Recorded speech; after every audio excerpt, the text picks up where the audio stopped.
It was a warm summer afternoon in 1957, and the Henderson family was cruising down Route 66 in their cherry red station wagon. With the windows rolled down, they were enjoying the breeze as they passed by the sprawling desert landscape.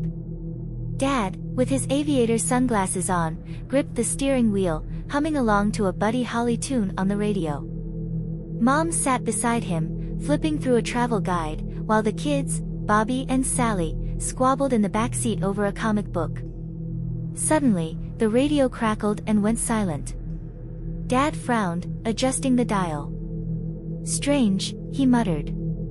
Before anyone could react, a blinding light engulfed the car, illuminating the entire road as if it were midday.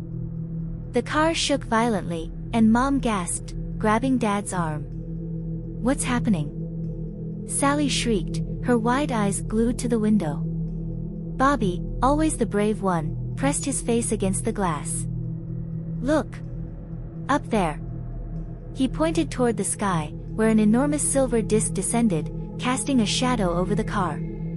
It was otherworldly, smooth, and silent, except for a low hum that rattled their bones. In an instant, the car lifted off the ground. Gravity seemed to disappear as they floated upward, the station wagon spinning slowly in midair. The kids screamed, but Dad's knuckles were white on the steering wheel, as if he could control the situation by sheer force of will. The family and the car were drawn toward the belly of the spaceship, disappearing into the vast metallic interior. The light inside was dim, almost surreal. They hovered inside the massive UFO, surrounded by strange glowing symbols and humming sounds. But oddly, they were never afraid. Minutes, or maybe hours, passed in a haze. They felt watched but never saw a soul.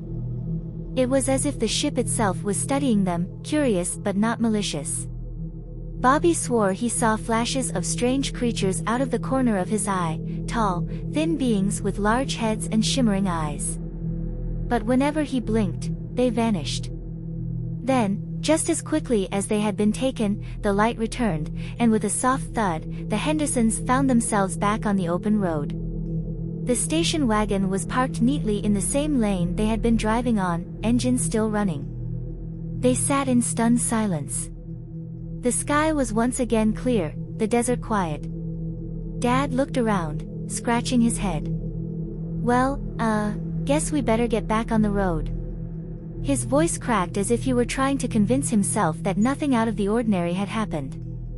Mom nodded slowly, her hands trembling as she adjusted her hair in the rearview mirror. Yes, let's do that." Bobby and Sally were speechless, staring at each other as if trying to confirm whether what they had just experienced was real or some shared dream.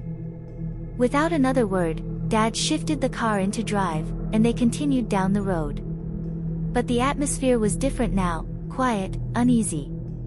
As they drove on, the only sound was the soft hum of the engine, but everyone was secretly glancing at the sky, wondering if they'd be plucked away again. When they finally reached their destination later that evening, no one dared speak of the UFO. They unpacked the car in silence, each wondering if anyone else on Earth would ever believe what had just happened.